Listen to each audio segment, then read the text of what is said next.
எல்லாருக்கும் வணக்கம். நம்ம அழகே அழகு சீரியல்ல இந்த ராஜலட்சுமி மாதிரி அரக்கி மாமியார கூடவே இருந்து ஒரு ஆள் திருத்தணும் அப்படிங்கிறதுலாம் நடக்கவே நடக்காது. மருமகளை அவங்க படுத்துகிற பாட்டுக்கும் நடிப்பா நடிச்சு போட்டு கொடுக்கறதுக்கும் என்ன மாதிரி ஒரு தண்டனையை நம்ம மதி கொடுக்க போகிறாங்க தெரிஞ்சுக்கிறதுக்கு முன்னாடி இந்த வீடியோக்கு ஒரு லைக் போட்டுக்கோங்க. ஸோ பார்த்தீங்கன்னா திரும்ப திரும்ப சுரேஷுக்கு கால் வந்துக்கிட்டே இருக்கிறதுனால எனக்கு அவசர வேலை இருக்குமா, நீங்கள் உங்கள் பாட்டுக்கு கதவை அடைச்சிட்டு தூங்குங்க, அவள் வெளியவே கிடக்கட்டும் அப்படின்னு சொல்லி நம்ம சுரேஷ் அவரோட வேலைக்கு கிளம்புறதோட இல்லாமல் நான் திரும்ப வரப்போ இங்கே இருக்கக்கூடாது, எங்கேயாவது கிளம்பி போக வேண்டியதானே, எஸ்பி ஆஃபீஸ்க்கு கிளம்பி போய் கம்ப்ளைண்ட் பண்ண வேண்டியதானே அப்படின்னு சுரேஷ் மிரட்டிட்டு அவர் கிளம்பி போயிடுறாரு. இன்னொரு பக்கம் ரொம்ப நேரமாக நம்ம மதி வீட்டு வாசல்லையே உட்காந்துருக்கதை பார்த்து அக்கம் பக்கத்தில் இருக்கிறவங்க இந்த லட்சுமிக்கு தான் வாய் வண்டலூர் வரைக்கும் நீளுமே, மருமகளை அவ காலடியிலே கிடைக்கணும்னு பாப்பா, மலர் மாதிரி மதி சொல்கிறத கேட்கலையோ என்னவோ அப்படின்னு ராஜலக்ஷ்மி கிட்ட போய் எதுவும் பிரச்சனையா அப்படின்னு கேட்க நம்ம மலர் அதெல்லாம் அப்புறம் சொல்கிறேங்க்கா, இங்கே மாமனார் வேற இருக்காரு, இப்போ எதுவும் பேச முடியாது அப்படின்னு அனுப்பியும் வச்சிடுறாங்க. என்னங்க, வெளியே அக்கம் பக்கத்தில் இருக்கிறவங்களாம் விசாரித்து மானத்தை வாங்க போகிறாங்க, நான் போய் மதியை இங்கேருந்து கிளம்ப சொல்லவா, நம்ம வேணால் லாஸ்ட்டாக ஒரே ஒரு சான்ஸ் கொடுத்து பார்ப்போம், என்கிட்டையும் உங்ககிட்டையும் மன்னிப்பு கேட்டுட்டு உள்ளே வர சொல்லு அப்படின்னு சொல்ல அவள் கேட்பாளாங்க அப்படின்னு சொல்லி இந்த ராஜலட்சுமி மறுபடியும் நம்ம அழகுமதிக்கிட்ட வந்து, உங்கள் வீட்டாட்கள் மாதிரிலாம் நாங்கள் கிடையாது, நாங்களாம் மான மரியாதை இருக்கிறோங்க, உள்ளே வந்து மாமா கிட்டேயும் என்கிட்டையும் ஒழுங்காக மன்னிப்பை கேட்டு வீட்டுக்குள்ளே இருக்க பாரு அப்படின்னு ராஜலட்சுமி மிரட்ட, இப்போ எதுக்கு நீங்கள் எங்கள் வீட்டாட்களை இழுக்கிறீங்க, என்னை எங்கே போக சொல்கிறீங்க, மன்னிப்பெல்லாம் கேட்க முடியாது, நீங்கள் தானே கல்யாணம் பண்ணி கூப்பிட்டு வந்தீங்க அப்படின்னு நம்ம மதி சொல்ல பார்த்தீங்கன்னா இந்த ராஜலட்சுமி ஐயோ ஐயோ ஐயோ இவ மன்னிப்பெல்லாம் கேட்க மாட்டாளாம், நீங்கள் தானே கல்யாணம் பண்ணி கூப்பிட்டு வந்தீங்க அனுபவிங்க அப்படின்னு சொல்கிறான்னு இந்த ராஜலட்சுமி மறுபடியும் டபுளாக கொண்டு போய் ராகவன் கிட்ட சொல்ல, நான் போய் மாப்பிள்ளை கிட்ட சொல்கிறேன், ஃபோனை போடுறேன் அப்படின்னு ராகவன் கிளம்பி போக, என்னங்க நான் வேணா மதி பக்கத்தில் போய் உட்காரவா, மருமக வெளியே இருந்தால் அக்கம் பக்கத்தில் இருக்கிறவங்க தப்பாக பேசுவாங்க, நானும் கொஞ்ச நேரம் கூட உட்காரேன் அப்படின்னு மலரும் போய் பக்கத்தில் உட்காடுறாங்க.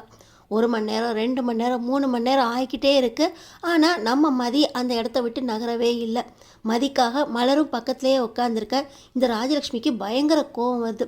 சுரேஷ் வெளியவே இருக்கட்டும்னு கதவை சாத்திட்டு போயிட்டான், ஆனால் அக்கம் பக்கத்தில் இருக்கிறவங்க அந்த இடத்த விட்டு நவர மாட்டேன்றாங்க, இவளும் எங்கேயும் கிளம்பி போக மாட்டான், அப்பா ஆத்தா வீட்டுக்காவது எந்திரிச்சு போக வேண்டியது தானே அப்படின்னு சொல்லி மறுபடியும் இந்த ராஜலட்சுமி எந்திரிச்சு போறியா இல்லையா, இல்லை தலையில் தண்ணியை ஊற்றி விட்டுருவேன் அப்படின்னு சொல்ல, இந்த ராஜலட்சுமி அடியை மலரு உனக்கு என்ன தலைவிதியா, நீ எந்திரிச்சு உள்ளவா, அவள் உட்காந்த இடத்துல கொஞ்சம் பெருக்கி விடு, அவளை எந்திரிச்சு போ சொல்லு அப்படின்னு சொல்லி விளக்கமத்தை எடுத்து கையில் எடுக்க, இதை பார்க்குற அக்கம் பக்கத்து வீட்டுக்காரங்க என்னம்மா மருமகளை வெளியே நிற்க வைக்கிறதோட இல்லாமல் தொடப்பத்தை எதுக்கு கையில் எடுத்துகிட்டு இருக்கீங்க அப்படின்னு கோவத்தில் சண்டை போடுறாங்க.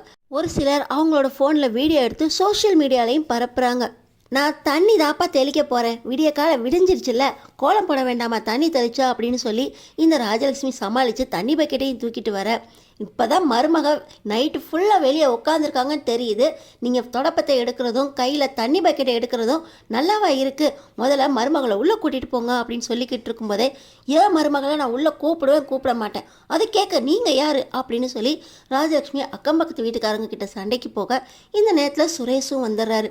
இவ இன்னும் எந்திரிச்சு போகலையா, இவளை என்ன பண்ணுறேன் பாருங்க அப்படின்னு சொல்லி இந்த சுரேஷ் மதி பக்கத்தில் போக, ஏன்பா சுரேஷ் உன் பொண்டாட்டி மதி ரொம்ப நேரமாக வெளியவே உக்காந்துருக்கு, உங்கள் அம்மாவுக்கும் மதிக்கும் ஏதோ பிரச்சனை போல், உள்ளே கூட்டிகிட்டு போய் பேசலையா, உனக்கு எத்தனை தடவை ஃபோன் போடுறது அப்படின்னு சொல்லி பக்கத்து வீட்டுக்காரங்க சுரேஷ்கிட்ட கேட்க, எங்கள் குடும்ப பிரச்சனையை நாங்கள் பார்த்துக்குவோம், எங்களுக்குள்ளே என்ன பிரச்சனை அப்படின்னு நீங்கள் எதுக்கு மூக்க நுழைச்சிட்டு வரீங்க, ஏய் மதி எந்திரிச்சு வெளியே போ அப்படின்னு சொல்லி சுரேஷ் மறுபடியும் கோவமாக கையை ஓங்கிக்கிட்டு வர, நம்ம மலர் பாக்கியராஜ் எல்லாருமே சுரேஷை தடுக்க வர, இது வெறும் மாமியா மருமக சண்டைன்னு மட்டும்தான் நினச்சேன், புருஷன்காரனும் அடிக்க போகிறான், ஒரு போலீஸாக இருந்துக்கிட்டு ஒரு பொண்ணை வெளியே நிறுத்தினதோடு இல்லாமல் அடிக்கிறதுக்கும் வந்துக்கிட்டு இருக்கான், இதெல்லாம் தப்பு இல்லையா, நீங்களாம் ஒரு போலீஸா அப்படின்னு பக்கத்தில் பேச ஆரம்பிக்க, இப்போ எடுத்த வீடியோ எல்லாமே சோஷியல் மீடியாலையும் பரவ ஆரம்பிச்சிருது.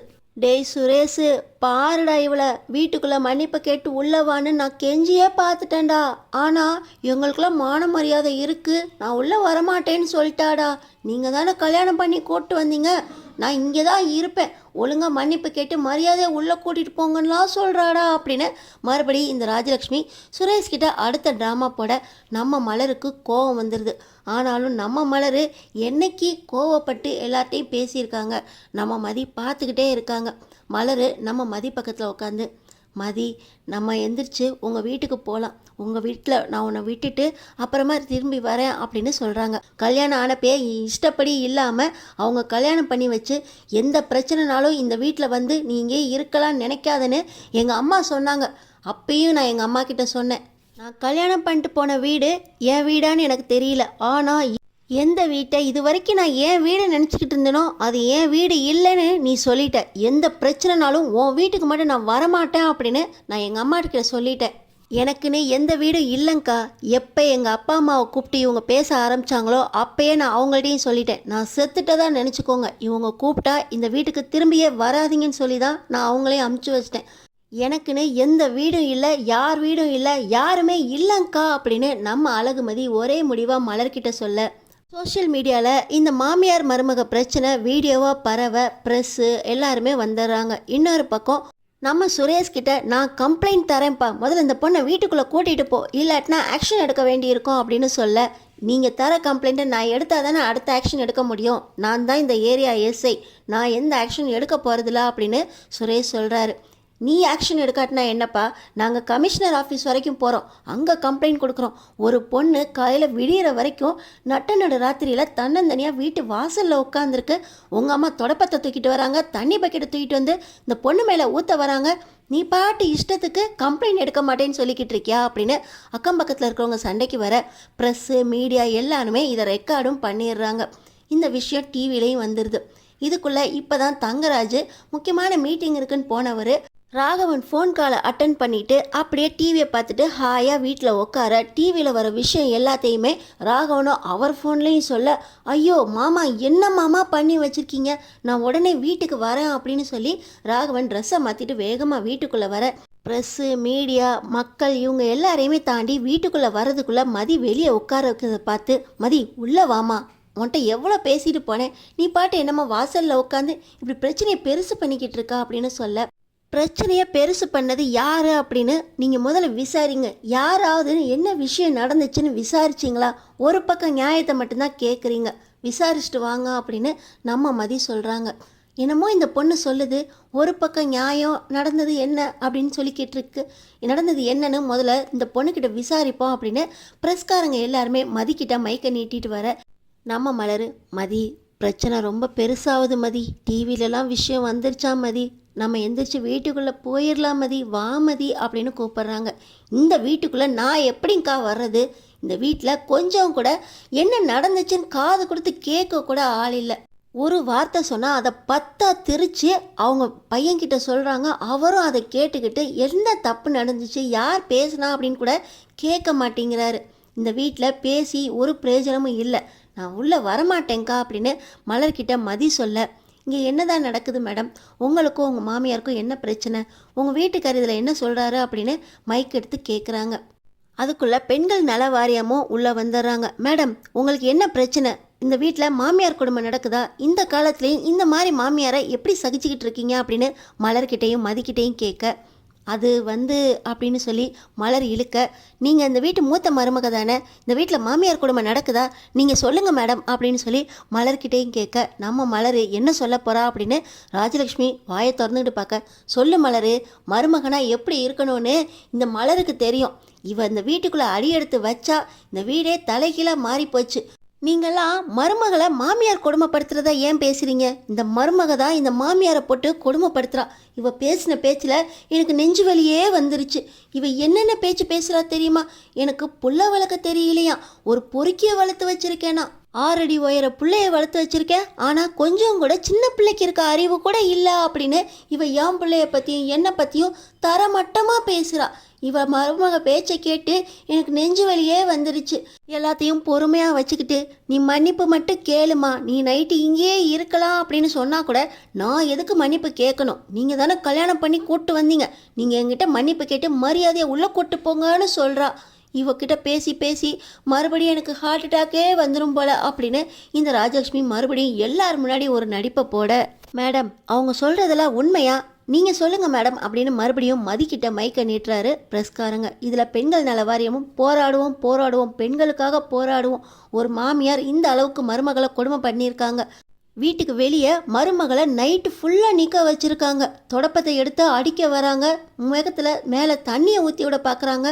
வாசலில் உட்காந்துருக்காத இது ஏன் வீடு அப்படின்னு மருமகளை வீட்டை விட்டு மறுபடியும் வாசல்லேருந்தும் வெளியே துரத்த பார்க்குறாங்க. இதை உள்ள வீட்டுக்குள்ளேயே உட்காந்துருக்கிற எஸ்ஐ புருஷன் கூட கேட்குறக்கு வரமாட்டேங்கிறாரு. அம்மா பிள்ளையா இருக்காரு. இந்த விஷயத்தெல்லாம் எதிர்த்து நாங்கள் போராட போகிறோம். முதல்ல இந்த குடும்பத்தையே தூக்கி ஜெயிலில் வைக்கணும். இவ்வளோ விஷயம் நடந்திருக்கு, இன்னும் போலீஸ்காரங்க எந்த ஆக்ஷனும் எடுக்கலை.